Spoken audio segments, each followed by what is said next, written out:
Hi, my name is Rachel Harwood, and I was asked by teacher Neil to share some words with you on how to help you as a parent to essentially live your best life and to find that peace and well-being in yourself as you are navigating the challenges that we all face as parents. I myself have 3 children.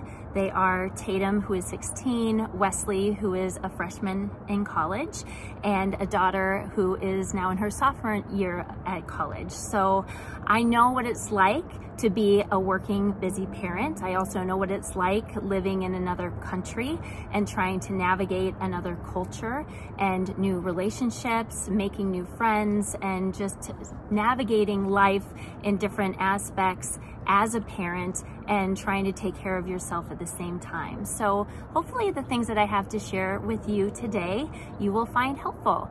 I am currently in Dubuque, Iowa. You can see the Mississippi River behind me. And I have been working here for a company called Challenge to Change, where we help to share the practices of mindfulness in our communities and specifically in the schools, and now moving into different realms like the workplaces and healthcare facilities and things of that nature. So I've had a lot of practice, not only in my work, sharing mindfulness with others, but also in my personal life. So I have 5 different things that I want to share with you today that I think are really important in helping anyone to navigate their best life. The first one is the people that you choose to surround yourself with. So remembering that our own well-being has a lot to do with the situations that we find ourselves in and how we are navigating those situations. And the people that we surround ourselves with can impact that with their own thoughts and opinions. And so making sure that the people that you choose to bring into your life and to keep in your daily life are those that help to lift you up and to help you feel and be your best. So taking note of those people that you have around you every day, making a point to put in that time and energy with those people that really do help you to feel good, those people that you enjoy spending time with. If you have people in your life that are constantly bringing you down or adding negativity, or you just struggle with your relationship with them, sometimes we can't completely cut those people out of our lives, but we can minimize the time and impact that they have on us. So being very conscious of the people that you surround yourself with can be one of the things that helps you to be happier and navigate your life in the best way.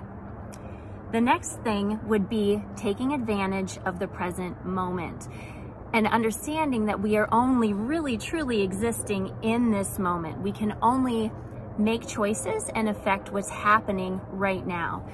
A lot of the time, we are thinking about things that have happened or things that have yet to come. And that's where our fear really tends to set in. We are worrying about things that are yet to come, that we're fearful of. We always are going to come up with essentially the worst case scenario and are fearful of things that might be ahead of us in anticipation or anxious, thinking about those things. And then also things that have already happened we can't control. So we are allowing those things to replay in our mind. But really, if we take a moment to pause and look at what's right in front of us, we realize that we're okay. And a good majority of the time in the present moment, we are okay. We are just allowing those thoughts of the past or the future to sneak in and kind of rob us of our opportunity to find peace in this moment. So reminding yourself that you're in this moment, that you're here and now, and that's the only place that you can live and exist, the only place that you have any control. And there's really no sense in worrying about things to come, because you'll get there when you get there. And when you get there, you'll be navigating it in the present moment, and you'll probably most likely end up coming through just fine. So trying to remain present, and sometimes that just takes a pause, sometimes that just takes a deep breath, sometimes that takes a moment to just sit and realize what's around you and maybe find some gratitude and appreciation for what you have around you. The next important piece is just prioritizing time for yourself. As parents, I know that is really, really hard, and I know especially as moms, we really don't do a very good job of that because a lot of our time and energy goes into focusing on our children and making sure that our children, our husbands, our families have everything that they need. But we can't be the best mom if we aren't taking care of ourselves. So finding a way to make sure that you are giving yourself the time and care that you need so that you can stay happy and healthy. And maybe that's just making sure that you get a good rest every night, making time for yourself by spending time with friends, or allowing yourself an opportunity to maybe just sit and enjoy a nice coffee or a cup of tea and have a moment where you can just be calm and not worry about anyone else. I think it's really important to find a way to incorporate those things into your daily life. So prioritizing yourself, doing something that helps you to feel good about yourself every day, I think is really, really important. The next thing I have to share is the power of your thoughts. Our thoughts create the reality that we live in. Our thoughts are really, really important in helping us to navigate our lives. And it is a proven fact that a majority of the thoughts that run through our mind every single day are negative thoughts. That can be something as simple as looking outside and thinking, oh my gosh, it's cold out today. Now, it's not a really terrible negative thought, but I'm going to complain because I'm feeling pretty cold now and I'm not happy that winter is coming. I'd rather be warm and not have to wear a coat. So it can be as simple as that, but it can also be looking at a situation and thinking, oh gosh, I wish I had more time, or this is overwhelming and why do these things happen to me? We are really, really good at saying really negative things to ourselves, about our situations. The more and more we do this over time, our brains get really, really good at continuing on with that negativity. And so in order for us to change that, we need to actively change our thoughts to positive thoughts. So being aware of the thoughts that you're having every day is the first step.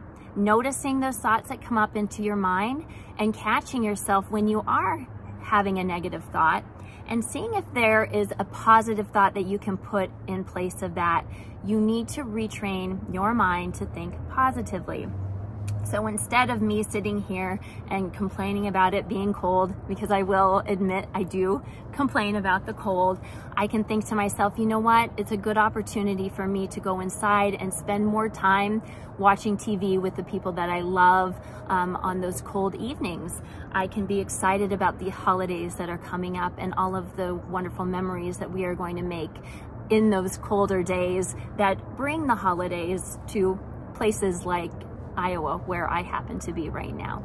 So finding things in those moments that you can be grateful for, finding ways that you can appreciate those things that even might really be a negative in your life. If you end up getting ill and thinking, oh my gosh, this is horrible, I can't get any of these things done, I'm not feeling well, I'm just stuck in bed all day. Well, the positive in that might be your body probably needed that extra rest, and you can at least be grateful for the opportunity to slow down and give your body the care that it needs for it to gain health again. So paying attention to those thoughts, trying to change those negative thoughts into positive ones, and appreciating that it does take time, but over time, the more you can do that and get rid of those negative thoughts, the better chance you have at retraining your brain, and you will create new neural pathways that will automatically want to go to that positive thought instead of the negative thought. My final share for you today is just practicing something that can help to bring a little bit of peace and balance to your well-being. So one of those ways that I think is easy for us to do anywhere, anytime, is just using our breath. We have it with us, we might as well use it. So I'm going to share with you a simple practice that we can do together. And it is something that we call square breathing or box breathing. So we're going to breathe in to 4 counts. We're going to hold that breath for 4 counts.